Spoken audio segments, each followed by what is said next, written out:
बातमीचा अर्थ आहे भरोसा आणि तुमच्या भरोसा आहे आमची जिम्मेदारी। लेंडी धरण पुनर्वसन वाद, नागरिकांचा संताप आणि शासनावर प्रश्नचिन्ह। नमस्कार, स्वागत आहे आपलं आमच्या न्यूज चॅनलवर। आज आपण बोलणार आहोत एका गंभीर विषयावर, जो आहे लेंडी धरणाच्या पुनर्वसनाचा वाद। या धरणामुळे अनेक गावांतील नागरिकांचे जीवन उद्ध्वस्त होण्याच्या मार्गावर आहे।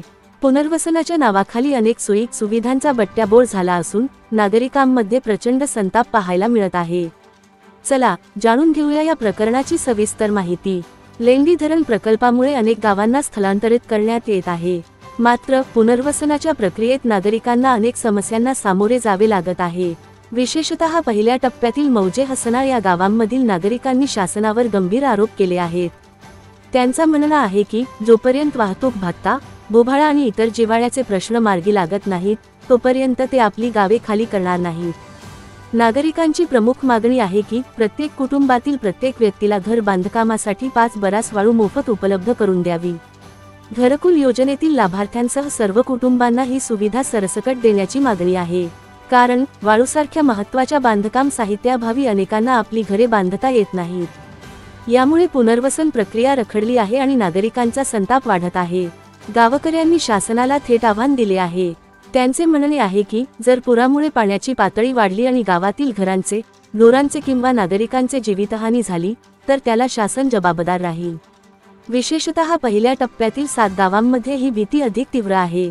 नागरिकांनी ठाम भूमिका घेतली आहे की जोपर्यंत त्यांच्या मागण्या पूर्ण होत नाहीत, तोपर्यंत ते गावे सोडणार नाहीत। या संपूर्ण प्रकरणात शासनाची भूमिका काय आहे, याबाबत अजूनही स्पष्टता नाही। पुनर्वसनासाठी पुरेशा सोयी सुविधा आणि साहित्य उपलब्ध करून देण्याची जबाबदारी शासनावर आहे, मात्र वाहतूक भत्ता आणि बोभाळा यासारख्या मूलभूत मागण्यांकडे दुर्लक्ष होत असल्याने नागरिकांमध्ये असंतोष वाढत आहे। शासनाने तातडीने या समस्येकडे लक्ष देऊन नागरिकांच्या मागण्या पूर्ण कराव्यात, अशी अपेक्षा व्यक्त केली जात आहे। विशेषतः वाळूच्या मागणीबाबत तात्काळ पावले उचलणे गरजेचे आहे, जेणेकरून पुनर्वसनाची प्रक्रिया गतिमान होईल आणि नागरिकांना दिलासा मिळेल। लेंडी धरणाच्या पुनर्वसनाचा हा वाद कधी मिटणार आणि नागरिकांना त्यांचे हक्क कधी मिळणार, हे पाहणे महत्त्वाचे ठरणार आहे।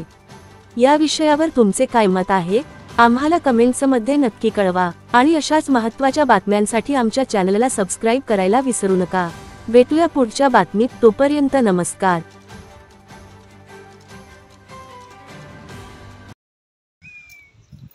नमस्कार, मी Isaq Patel, NCN news TV मध्ये आपलं स्वागत आहे। आज आपण पाहू शकता लेंडी धरणात जाणाऱ्या पहिल्या टप्प्यातील 7 गाव आणि त्याच्यामधला पहिला हसनाळ, मौजे, पमू या ठिकाणी आम्ही उपस्थित झाले आहोत आणि या ठिकाणची परिस्थिती शासनाला दाखवून देण्यासाठी आपण पाहू शकता या ठिकाणी शासनाची दिशाभूल करण्यात येते की 100% 7 गाव या ठिकाणी पुनर्वसन ठिकाणी स्थायिक होत आहेत आणि जुने गाव खाली करत आहेत, अशी एक अफवा पसरण्यात आली आहे। परंतु आपण पाहू शकता मौजे, हसनाळ, पमू या ठिकाणी जशाच तसे 100% स्थायिक आहे।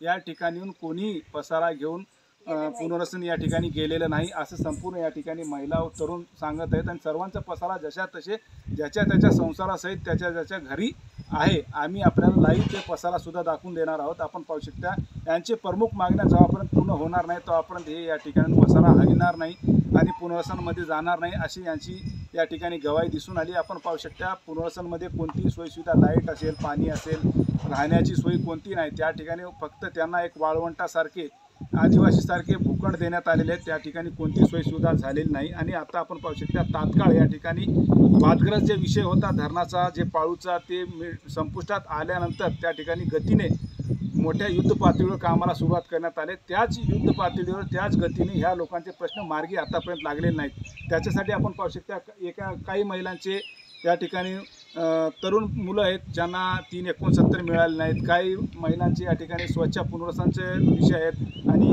काही 100% लोकांचे बोभाळा आणि वाहतूक भत्त्याचा विषय आहे। आपण या संपूर्ण लोकांच्या तोंडावरून आपली बातमी ऐकू शकता। या ठिकाणी आपण काय सांगणार, आपले काय प्रश्न आहेत, कशामुळे या ठिकाणी गावात हवा? आमची प्रमुख मागणी मान्य होईपर्यंत आम्ही गाव सोडणार नाही। पहिली मागणी आम्ही 370 असो की आमचं सानुरा अनुदान असो, अद्याप वाटप नाही। आम्हाला कोणतेही वाहतूक भत्ता नाही, कोणतंच काही नसल्यामुळं आम्ही गाव सोडणार नाही। इथंच समाधी घेतलं तरी चालते, पाणी इथं तरी जमते नाही। आपण या ठिकाणी आतापर्यंत तोंड फोडण्यात आले लेंडी नदीचा आणि मांगोळ नदीचा पूर या ठिकाणी वाढत चाललेला आहे. पाण्याची पातळी वाढत चाललेली आहे. जून महिन्यामध्ये त्या कामाला सुरुवात करण्यात आली. आपल्याला वाहतूक भत्ता देण्यात आले का? नाही, भूभाडा देण्यात आलेला आहे. वाहतूक भत्ता नाही, घर भाडे नाही, कोणतंच काही नाही, सानुग्रह अनुदान नाही, नुसतं शेतीचे पैसे आले नाहीत आजपर्यंत. आता हे जसं आहे तसंच राहणार आहे. तसंच राहणार आहे, अजून घर आलेणार नाही. इथं मेलं तरी चालेल, पण आम्ही इथून आणणार आणि नाही. हे वाहतूक भत्ता किती देणार आणि हे पूर्ण पसारा आम्हाला 3 लाख. पूर्ण पसारा नेण्यासाठी वाहतूक भत्त्यासाठी किती खर्च येणार आहे तुम्हाला? वाहतूक भत्ता मिनिमम 5 लाख रुपये पाहिजे, तरच आम्ही घर सोडणार आहोत. नाहीतर आम्ही घर सोडणार नाहीत. काहीच एक पसारा सुद्धा हलणार नाहीत. कारण की एका आमदाराचं जर इकडलं तिकडे जायचं झालं तर त्याला लाख 2-2 लाख रुपये देतात. आमचं तर पसारा आहे, पत्र आहे, सगळं घरचं सामान आहे, तर आम्हाला 5 लाख रुपये वाहतूक भत्ता पूर्ण अमाऊंट पडल्याशिवाय आम्ही गाव सोडणार नाही. आपण या ठिकाणी पाहू शकता, आज आमच्या सोबत या गावची आई आणि बहिणी आहेत. ते ज्यांना संपूर्ण संसाराच्या गाड्या कसं चालवायची ते पूर्ण माहिती असते, अनुभव असते.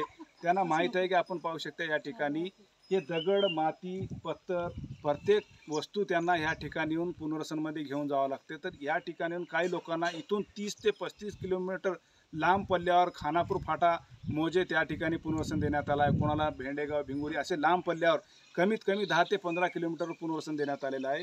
वाहतूक या ठिकाणी माती, दगड नेल्याशिवाय तिथं बांधकाम करता येणार नाही. शासन पुनर्वसनमध्ये कोणतं घर, कोणतं सोयी सुविधा बांधून देत नाही. फक्त त्या ठिकाणी भूखंड देण्यात आले आहेत. वाळवंटासारखे एकदम वांजर प्लॉट देण्यात आलेले आहेत. नुसते त्या ठिकाणी प्लॉट, रिकामी प्लॉट आहेत. त्या ठिकाणी हे समजा साहित्य नेल्यानंतरच घराचं निर्माण करू शकतात. तर ते नेण्यासाठी एकाला कमीत कमी 5-5 लाख रुपये लागतील असं या ठिकाणी संपूर्ण गावकऱ्यांचा आरोप आहे. आणि त्यांची प्रमुख मागणी आहे की भूभाडा, वाहतूक भत्ता, 369 सानुग्रह अनुदान, जे शासनाचे JR प्रमाणे जे पुनर्वसनामध्ये जाण्यासाठी सोयीसुविधा लागतात ते संपूर्ण दिल्यानंतरच आम्ही गाव खाली करणार. त्याच्याऐवजी गाव खाली करणार नाही. या ठिकाणी पूर आलं तर काय, पूर परिस्थिती वाढली तर काय, ढगफुटी झाली तर काय, आणि 100% गाव बुडालं तर गावसहित पूर्वजांच्या जमिनीमध्ये आम्ही जलसमाधी घेऊ असं त्यांची या ठिकाणी आत्मेतून गवाही दिसून आली. आणि ते ठाम आहेत, संतापलेले आहेत. खूप मोठा त्यांच्यावर अन्याय होतो असा चित्र आपल्याला मुखेड तालुक्यातील लेंडी धरणात जाणाऱ्या संपूर्ण गावकऱ्यांची दशा या ठिकाणी NCN न्यूज TV च्या माध्यमातून दाखवण्यात येते. कॅमेरामॅन लुमानसोबत निसाक पडेल, NCN न्यूज TV देखील.